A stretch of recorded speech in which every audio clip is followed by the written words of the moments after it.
നമസ്കാരം. Icons of India എന്ന പ്രോഗ്രാമിലേക്ക് എല്ലാ പ്രിയപ്പെട്ട പ്രേക്ഷകർക്കും സ്വാഗതം.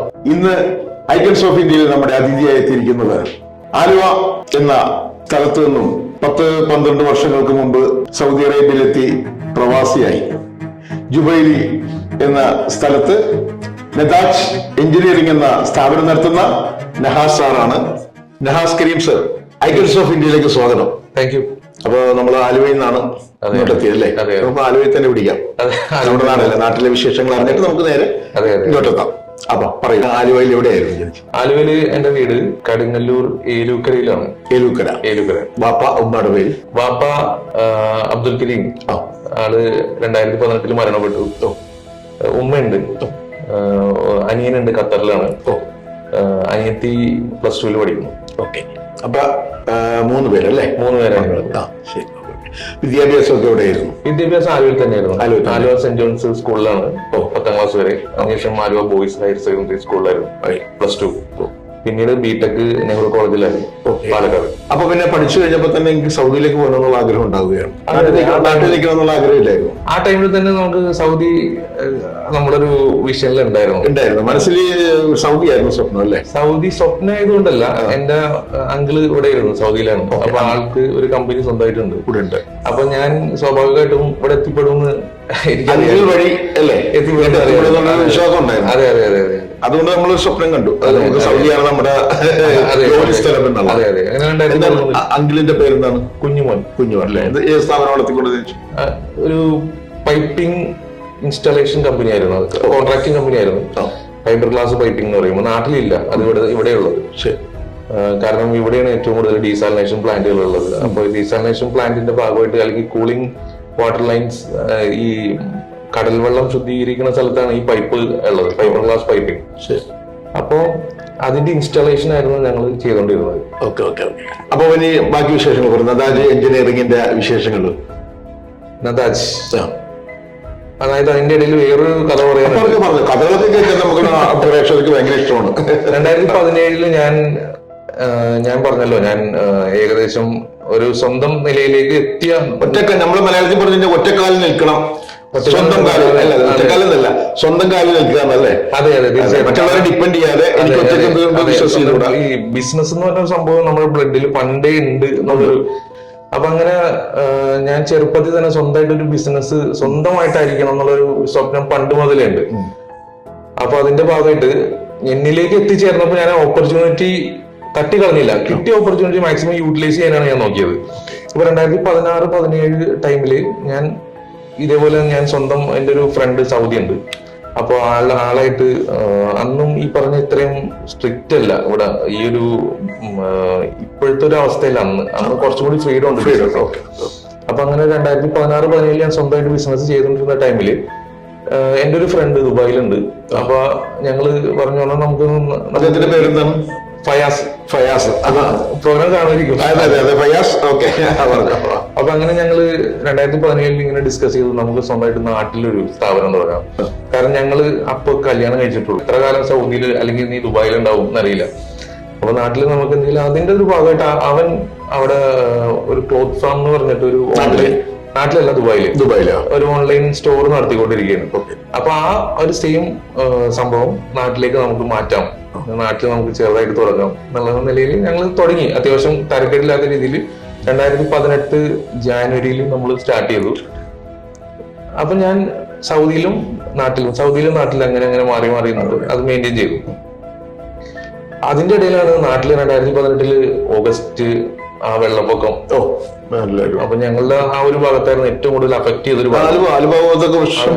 അതെ അതെ, ആ ഭാഗത്താണ് ഏറ്റവും കൂടുതൽ അഫക്ട് ചെയ്തതിന്റെ ഏറ്റവും സെന്ററിലായിരുന്നു നമ്മുടെ ഓഫീസുള്ളത്. അങ്ങനെ നമ്മള് കംപ്ലീറ്റ് സ്റ്റോക്ക്, നമ്മളുടെ ഒരു ഇൻഫ്രാസ്ട്രക്ചർ നമ്മൾ ഇൻവെസ്റ്റ് ചെയ്തെല്ലാം ഒരു വിത്തിൻ 3 days കംപ്ലീറ്റ്. നമ്മളൊരു ഒരാഴ്ച കഴിഞ്ഞിട്ട് വന്നു കഴിഞ്ഞപ്പോ ഒന്നുമില്ല. കാരണം നമ്മള് എന്തെങ്കിലും എടുക്കാനുള്ള സാധനങ്ങളൊന്നുമില്ല. വെള്ളപ്പൊക്കം ഒത്തിരി പേരെ ബുദ്ധിമുട്ടിലാക്കിയാണ്. അതെ, തീർച്ചയായിട്ടും. നമ്മൾ ആ ഭാഗത്ത് ഏറ്റവും നഷ്ടം വന്ന ആളുകളിൽ ഒരാള് ഞാനാണെന്ന് പറയാം. അങ്ങനെ നമ്മള് സ്വാഭാവികമായിട്ട് ഞാൻ ഇവിടുന്ന് റീ എൻട്രി പോയിട്ട് തിരിച്ചു വരാതിരുന്ന ആളാണ്. ഞാൻ വിചാരിച്ചില്ല അത്രയും പെട്ടെന്ന് തിരിച്ചു വരണം, പോകേണ്ടി വരും, അല്ലെങ്കിൽ സൗദിയിലേക്ക് തിരിച്ചെത്തേണ്ടി വരും എന്ന് ഞാൻ വിചാരിച്ചിട്ടില്ല. ഞാൻ അങ്ങനെ ഇട്ടിട്ട് ഡ്രോപ്പ് ചെയ്തിട്ട് പോയ ആളാണ്. തിരിച്ച് ഞാൻ ഈ ഒരു അവസ്ഥ ഞാൻ എന്റെ സ്പോൺസറോട് പറഞ്ഞു. അപ്പൊ സ്പോൺസർ ഞാൻ തീർച്ചയായിട്ടും ആളെ എപ്പോഴും നമ്മള് ഓർക്കണം. അദ്ദേഹത്തിന്റെ പേരെന്താണ്? അദ്ദേഹത്തിന്റെ പേര് സെയ്ദ്.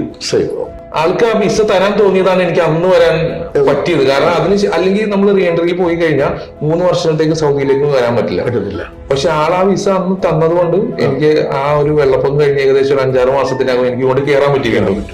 അങ്ങനെയാണ് ഞാൻ തിരിച്ചിവിടെ എത്തി എന്റെ മറ്റുള്ള ബന്ധങ്ങളൊക്കെ പൊടി തട്ടിയെടുത്ത്. അപ്പൊ ചുരുക്കി പറഞ്ഞു കഴിഞ്ഞാല് നാട്ടിൽ സെറ്റ് ചെയ്യാന്നൊക്കെ പറഞ്ഞ് കൂട്ടുകാരോട് തുടങ്ങി നമ്മുടെ വെള്ളപ്പൊക്കം കാരണം നാട്ടിൽ അത് അസ്തമിച്ചു. വീണ്ടും നമ്മള് സൗദിയിലേക്ക് വരാൻ സത്യം പറയാൻ ഒരു നിമിത്തമാണ് എന്ന് തന്നെ പറയാം അല്ലേ? നമ്മൾ ഇവിടെ തന്നെ ഇരിക്കും നമ്മുടെ ലൈഫ് എഴുതി വെച്ചിട്ടുണ്ട്. അല്ലെങ്കിൽ പിന്നെ പലർക്കും അങ്ങനെയാണല്ലോ. അപ്പൊ എന്തായാലും തിരിച്ചു വീണ്ടും ഇവിടം വരെ വീണ്ടും എത്തി. ഇങ്ങനെ സ്ഥാപനം തുടങ്ങി. എങ്ങനെ സ്ഥാപനത്തിന്റെ ഇപ്പോഴത്തെ അവസ്ഥ? 2019 ഈ ഒരു സ്ഥാപനം തുടങ്ങിയത്. സ്ഥാപനം ഓൾറെഡി ഉണ്ടായിരുന്നു, ഞാൻ ജോയിൻ ചെയ്യുകയാണ് ചെയ്തത്. ഇവിടെ ഓൾറെഡി ഒരു 40 പേര് ഒരു എംപ്ലോയീസ് ഉള്ള ഒരു സ്ഥാപനം വരുന്നത്. അപ്പൊ ഞാനൊരു ഏകദേശം വന്നു കഴിഞ്ഞിട്ട് ഞാൻ ഒരു 5 to 6 സൗദികളായിട്ട് ഞാൻ ഓൾറെഡി മീറ്റിംഗ് നടത്തി. എന്റെ കൺസെപ്റ്റ് ഇതാണ്, എന്റെ കയ്യിലൊരു ഐഡിയ ഉണ്ട്, ഇതാണ് ഞാൻ ഉദ്ദേശിക്കുന്ന കാര്യങ്ങൾ, എനിക്ക് ഇങ്ങനെ ഇൻവെസ്റ്റ് ചെയ്യണം, ഞാൻ ഇങ്ങനെയാണ് എന്റെ പ്ലാനുകൾ ഇങ്ങനെയെന്ന് പറയുമ്പോൾ ഓരോരുത്തർക്കും അവരുടേതായ അഭിപ്രായം അങ്ങനെ അലൈൻ ചെയ്ത് വന്നില്ല ഒന്നും. കാരണം ഏറ്റവും ലാസ്റ്റ് ഞാനൊരു സൗദി ആള് ഇവിടെ സാബിക്കിൽ വർക്ക് ചെയ്യണം. അപ്പൊ ആളുടെ ഒരു സംസാരം എന്റെ ഐഡിയാസും അലൈൻ ചെയ്തപ്പോ നമുക്കത് ഓക്കെ എന്നുള്ളൊരു തോന്നൽ വന്നു, സപ്പോർട്ടായി. അങ്ങനെ ആള് അന്നും തുടങ്ങിയ ബന്ധമാണ് ആളായിട്ട് ഇന്നും ആ ഒരു മികച്ച നല്ലൊരു ബന്ധത്തിൽ പോയിക്കൊണ്ടിരിക്കുകയാണ്.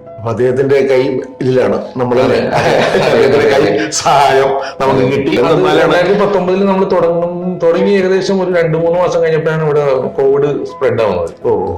അപ്പൊ ആ സമയത്ത് നമുക്കൊരു പ്രോജക്റ്റ് കയ്യിലേക്ക് കിട്ടി. അതുകൊണ്ട് നമുക്ക് അങ്ങനെ ഒരു പ്രശ്നം വന്നില്ല. എന്നാലും ആ ഒരു നമ്മൾ വിചാരിച്ച ഒരു വളർച്ച കിട്ടിയില്ല. കോവിഡ് ഷട്ട് ഡൗൺ ആയിരുന്നല്ലോ. അപ്പൊ അതിനുശേഷം ഒരു 2020 ഏകദേശം ഒന്ന് പിക്കപ്പായി വന്നത്. അപ്പൊ നമ്മൾ ആ പറഞ്ഞ ഐഡിയ, അദ്ദേഹം ആ സുഹൃത്തിനോട് പറഞ്ഞ ഐഡിയ നമ്മൾ പ്രേക്ഷകരോട് പറയാൻ പറ്റില്ല. എന്തൊക്കെയായിരുന്നു ഇവിടെ വന്നിട്ടുള്ള പുതിയ ഐഡിയകൾ? എന്തൊക്കെയായിരുന്നു ഇതിന്റെ ഈ നെതാജ് എഞ്ചിനീയറിംഗിന്റെ ഐഡിയകൾ എന്തൊക്കെയാണ്? ഞാൻ പറഞ്ഞത്, ഞാൻ ഫൈബർ ഗ്ലാസ് പൈപ്പിംഗിൽ എനിക്ക് അത്യാവശ്യം എക്സ്പീരിയൻസ് ഉണ്ട്. അപ്പൊ എനിക്ക് കോണ്ടാക്ട്സ് ഉണ്ട്.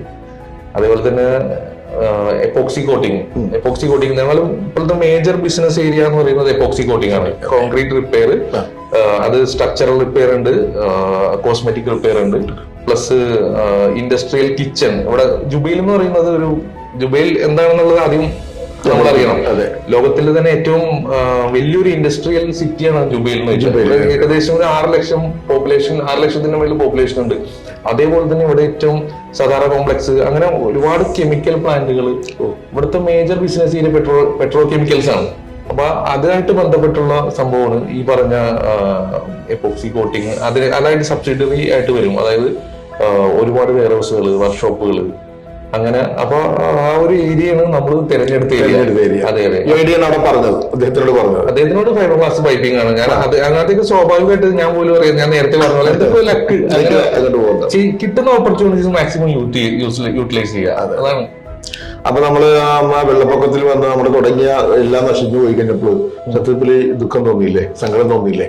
സങ്കടം എങ്ങനെയാണ് മുന്നോട്ട് നമ്മളൊരു നമ്മുടെ ബിസിനസ്സിൽ ഒരു എന്താ പറയാ, നമ്മള് നല്ലൊരു ഇൻവെസ്റ്റ്മെന്റ് ആണ് പോയത്. ലക്ഷങ്ങൾ ഏകദേശം ഞങ്ങൾക്ക് രണ്ടുപേർക്കും കൂടി ഒരു 60 ലക്ഷം രൂപ നഷ്ടം വന്നിട്ടുണ്ട്. 2019 നെതാജ് എഞ്ചിനീയറിംഗ് കൂടെ തുടങ്ങി. 2023 വന്ന് നിൽക്കുവാണ്. ആ ഒരു വഴി, ആ പാത, നെതാജ് എഞ്ചിനീയറിംഗിന്റെ ആ ഒരു കുതിപ്പ്, മുന്നോട്ടുള്ള കുതിപ്പ്, പ്രവർത്തനങ്ങൾ എങ്ങനെയാണ്? 2019 തുടങ്ങിയ സമയത്ത് തന്നെ ഞാൻ പറഞ്ഞല്ലോ, കോവിഡ് വന്നിട്ട് ഞങ്ങൾക്ക് ആ ഒരു മാത്രമല്ല എല്ലാവർക്കും ബുദ്ധിമുട്ട്. സ്വാഭാവികമായിട്ട് നമുക്കും ആ ഒരു പ്രശ്നം, ആ ഒരു ചലഞ്ച് നല്ല രീതിയിൽ ഫേസ് ചെയ്യേണ്ടി വന്നിട്ടുണ്ട്. അതിനുശേഷം 2020 കഴിഞ്ഞപ്പോഴാണ് മാർക്കറ്റ് അത്യാവശ്യം ഓപ്പൺ ആയി. നമ്മൾ വിചാരിക്കുന്ന പോലെ ഇത് വളരും അല്ലെങ്കിൽ നമുക്ക് ചെയ്യാൻ പറ്റും എന്ന് മനസ്സിലായത്. അങ്ങനെ ഞങ്ങൾ വെച്ച് ഞാൻ ഉദ്ദേശിക്കുന്നത് നമ്മുടെ എംപ്ലോയീസിനെ കൂടെ ഉൾപ്പെടുത്തിയാണ്. നമ്മളൊരു ടീമാണ്. എത്ര എംപ്ലോയീസ് ഉണ്ട് ടോട്ടൽ? ഇപ്പൊ നിലവിൽ ഒരു 18 പേരുണ്ട് എന്റെ കീഴിൽ. മലയാളീസ് അല്ല, UP, ബീഹാർ, നേപ്പാളീസ്, ബംഗ്ലാദേശികളുണ്ട്.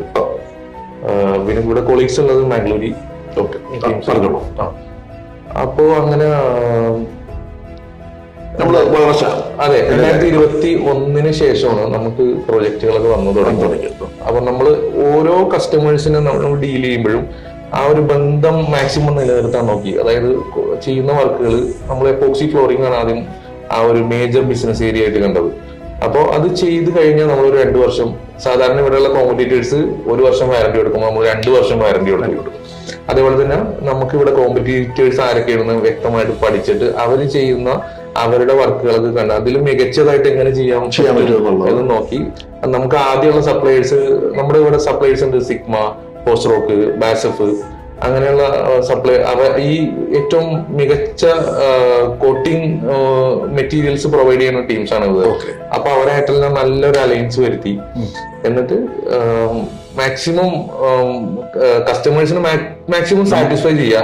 അവരെ കോൾസ് എപ്പോഴും ഏത് ടൈമില് അവർ ബന്ധപ്പെട്ടാലും നമ്മൾ അറ്റൻഡീവ് ആവാം. അവർക്ക് നമ്മൾ ചെയ്ത വർക്ക് 2 വർഷം കഴിഞ്ഞാലും ചിലപ്പോൾ ഗ്യാരണ്ടി പീരീഡ് കഴിഞ്ഞാലും അവർ വിളിക്കും, ഇങ്ങനൊരു പ്രശ്നമുണ്ട്, നോ പ്രോബ്ലം, നമ്മളവിടെ വന്നിട്ട് അത് റെക്ടിഫൈ ചെയ്യും. അങ്ങനെ അവരെ മാക്സിമം കംഫർട്ട് ആക്കി നിർത്താം. അങ്ങനെ അവര് വഴി അടുത്ത കസ്റ്റമേഴ്സിനെ കിട്ടാൻ ആ ഒരു നല്ല സർവീസാണ് നമ്മൾ കൊടുക്കുന്നത്. മറ്റുള്ളവരെക്കാൾ കോമ്പറ്റീഷൻ വന്നതോടുകൂടി നമ്മൾ മറ്റുള്ള കമ്പനികൾക്ക് കൊടുക്കുന്നതിനേക്കാൾ ഒരു പണത്തൂക്കം മുമ്പിൽ നമ്മൾ കൊടുക്കും. അതെ, അങ്ങനെ നമ്മൾ കസ്റ്റമേഴ്സിനെ പിടിക്കുന്നു. കസ്റ്റമേഴ്സിന്റെ സാറ്റിസ്ഫാക്ഷൻ ആണ് നമ്മുടെ ഒരു വളർച്ച. തീർച്ചയായിട്ടും അത് നമുക്ക് ഗുണം ചെയ്തു. വേറെ പബ്ലിസിറ്റി വഴിയിട്ടാണ് പിന്നീടുള്ള ബിസിനസ്സുകൾ വന്നത്. പിന്നെ അതേപോലെ തന്നെ നമ്മൾ മാക്സിമം ഗൂഗിളിൽ SEO വഴി പ്രൊമോട്ട് ചെയ്തു. അങ്ങനെ ആളുകൾക്ക് ഇപ്പൊ ഏത് ഭാഗത്തു നിന്ന് നോക്കിയാലും എപ്പോക്സി കോട്ടിംഗ് അടിച്ച നമ്മള് കമ്പനി ആയിരിക്കും സൗദിയിൽ ഒരു 2ാം സ്ഥാനത്തോ അല്ലെങ്കിൽ 1ാം സ്ഥാനത്തോ ഇടയ്ക്ക് മറിച്ചേക്ക് വരും. ഇനി അങ്ങോട്ടുള്ള ഫ്യൂച്ചർ വിഷൻ എങ്ങനെയാണ് മനസ്സിലായി? 2024 വിഷൻ തുടങ്ങിയല്ലേ ഉള്ളൂ. അതെ. അതായത് ഇപ്പോ നിലവിൽ ഇപ്പോ നമ്മള് ഒരുപാട് റിക്വയർമെന്റ്സ് വരുന്നുണ്ട് ഈ ഫീൽഡിൽ തന്നെ. എപ്പോക്സി ആണെങ്കിലും FRP ആണെങ്കിലും നമുക്ക് വരുന്നതിൽ മെജോറിറ്റി ഫുൾഫിൽ ചെയ്യാൻ പറ്റാറില്ല. അതാണ് നമ്മളുടെ മെയിൻ ഒരു പ്രശ്നം. കാരണം നമ്മളുടെ മാൻ പവർ അത്രേ ഉള്ളൂ. അല്ലെങ്കിൽ നമുക്ക് ചെയ്യാവുന്നതിലപ്പുറം വന്നു കഴിഞ്ഞാൽ നമുക്ക് ചെയ്യാൻ പറ്റില്ലല്ലോ. അപ്പൊ നമ്മൾ മാൻ പവർ മാക്സിമം കൂട്ടുക. ഇപ്പൊ 18 എന്നുള്ളത് ഒരു 40 ആക്കുക. കമ്പനി അതിന്റെ ഇൻഫ്രാസ്ട്രക്ചർ കൂട്ടുക. അപ്പൊ ഇത് പുതിയ ഓഫീസാണ് നമ്മളിപ്പോ എടുത്ത്. അതിന്റെ ഒരു ഭാഗമായിട്ടാണ്, ആ ഒരു വിഷന്റെ ഭാഗമായിട്ടാണ് നമ്മൾ സ്റ്റാർട്ടിങ് തന്നെ 2024 സ്റ്റാർട്ടിങ് തന്നെ ഇത് ഓപ്പൺ ആക്കിയത്. അപ്പോ ഒരു മാൻ പവർ നാട്ടിൽ നിന്ന് ആളുകളെ കൊണ്ടുവരാം, ഡിപ്ലോയ് ചെയ്യാം. 18 എന്നുള്ള 40 അല്ലേ? അതാണ് നമ്മളുടെ വിസ അത്ര അപ്രൂവ് ആയിട്ടുണ്ട്. 22 പേരെ കൂടി കൂട്ടി. അതെ മാക്സിമം നമുക്ക് ഫുൾഫിൽ ചെയ്യാം റിക്വയർമെന്റ്സ്. അതാണ് 2024-25 ടൈമിലെ നമ്മുടെ വിഷയം എന്ന് വെച്ചാൽ ഒരു 40 കുടുംബത്തിന്റെ കൂടി പ്രാർത്ഥനയും അതിന്റെ ഗുണം ദൈവത്തിന്റെ ഭാഗത്ത് നിന്ന് നമുക്ക് കിട്ടും. നമുക്ക് ഒരാള് പാത വെട്ടി സൗദിയിലേക്ക്, നമ്മൾ പലർക്കും വേണ്ടി പാത വെക്കണം. തീർച്ചയായിട്ടും അങ്ങനെ വെട്ടിക്കഴിഞ്ഞാല് അങ്ങോട്ടുള്ള പാത അല്ലെ, സ്വർഗത്തിലേക്കുള്ള ഒരു പാത നമുക്കായിട്ട് ദൈവം കിട്ടുമെന്നുള്ളതാണ്. അപ്പൊ നല്ല മനസ്സിന്റെ ഉടമയ കൂടിയാണ് നദാജ് എഞ്ചിനീയറിംഗിന്റെ ഓണറായ നമ്മുടെ നെഹാസ് സാറിനുള്ളത്. അപ്പോൾ എന്തായാലും ആഗ്രഹിച്ച പോലെ തന്നെ ഒത്തിരി ഉയരങ്ങളിലേക്ക് ഈ നദാജ് എഞ്ചിനീയറിംഗ് മുന്നോട്ട് കുതിക്കട്ടെ എന്ന് ആശംസിക്കുന്നു. പിന്നെ നമ്മുടെ ഇവിടെ ബിസിനസ് ചെയ്യാൻ വേണ്ടി വരുന്ന ആളുകൾക്ക് എന്താണ് ഒരു ഉപദേശം പോലെ നമുക്ക് പറയാനുള്ളത്? എനിക്ക് പറയാനുള്ളത്, നമ്മള് കസ്റ്റമേഴ്സിനെ ഒരു തരത്തിലും പറ്റിക്കാതെ നമ്മളെ പാർട്ട്നേഴ്സിനോടായാലും അതെല്ലാം നമ്മൾ എക്സ്പീരിയൻസ് ചെയ്യുന്നതാണ്. നമ്മള് എല്ലാവരോടും മാക്സിമം ട്രാൻസ്പാരന്റ് ആവുക, ആളുകളോട് ഡീലിംഗിലായാലും സത്യസന്ധരാവുക. അത് നമ്മള് ആയിക്കഴിഞ്ഞാൽ തന്നെ പിന്നെ നല്ല മനസ്സോടുകൂടി സത്യസന്ധമായിട്ട് വന്ന് ബിസിനസ് ചെയ്യുക, വിജയം ഉറപ്പാണ്. ഉദായിപ്പുമായിട്ട് ഇങ്ങോട്ട് വരണ്ടെന്നാണ് പറഞ്ഞതിന്റെ ഉദ്ദേശം. എല്ലാരും വിചാരിച്ചിരിക്കുന്നത് ഇവിടെ വന്നു കഴിഞ്ഞാൽ ബിസിനസ് ഞങ്ങൾക്ക് ഓഡിഷനായിട്ട് വീട്ടിലേക്ക് പോകാനുള്ള ധാരണയില വേണ്ട. ഇവിടെ വന്നാലും പ്രതിസന്ധികൾ ഉണ്ടാകും. അപ്പൊ അതിനൊക്കെ എങ്ങനെ അതിജീവിക്കണം എന്നുള്ളത് കൂടി ഒന്ന് പറയാം. നമ്മൾ കിട്ടുന്ന എക്സ്പീരിയൻസ് പരമാവധി എക്സ്പീരിയൻസ് യൂട്ടിലൈസ് ചെയ്യാന്നുള്ളതാണ്. എക്സ്പീരിയൻസ് കിട്ടിക്കഴിഞ്ഞാൽ അത് പരമാവധി ഉപയോഗപ്പെടുത്താം. ഇപ്പോ സൗദിനെ സംബന്ധിച്ച് ഓപ്പർച്യൂണിറ്റീസ് ഉണ്ടെന്ന് പറയുമ്പോൾ തന്നെ അത്രയും തന്നെ ബുദ്ധിമുട്ടുകളുണ്ട്. അപ്പൊ ആ ബുദ്ധിമുട്ടുകൾ നമ്മൾ എക്സ്പീരിയൻസ് കൊണ്ട് മറികടക്കുക, പ്രൊഫഷണലിസം മാക്സിമം കീപ്പ് ചെയ്യുക. മനസ്സൊന്നും ഇച്ചിരി ബുദ്ധിമുട്ടുണ്ടെങ്കിലും എന്തും ചെയ്യാൻ പറ്റുന്നുള്ളൊരു ശക്തി മനസ്സിലേക്ക് കൊണ്ടുവരാം. 65 ലക്ഷം രൂപ വെറുതെ വെള്ളം പൊങ്ങിപ്പോയിട്ട് നമ്മൾ കണ്ടില്ലേ, ഒരു കുഴപ്പമില്ല, നമ്മളിവിടെ അതിനേക്കാൾ ഇരട്ടിയായിട്ട് നമ്മൾ കൂടെ വന്നു. അതാണ് ആ ഒരു മനക്കെട്ടി, ആ ഒരു എന്താ പറയുക, ഇച്ഛാശക്തി മലയാളത്തിൽ പറഞ്ഞു കഴിഞ്ഞാൽ. അപ്പം നേരത്തെ പറഞ്ഞ പോലെ തന്നെ ആ ഇച്ഛാശക്തി ഇനിയും വർദ്ധിച്ച് ഇനിയും അടിപൊളിയായിട്ട് നമ്മുടെ നെതാജ് എഞ്ചിനീയറിംഗ് കമ്പനി വാനോളം ഉയരട്ടെ എന്ന് ആശംസിക്കുന്നു. Thank you. All the best. Thank you.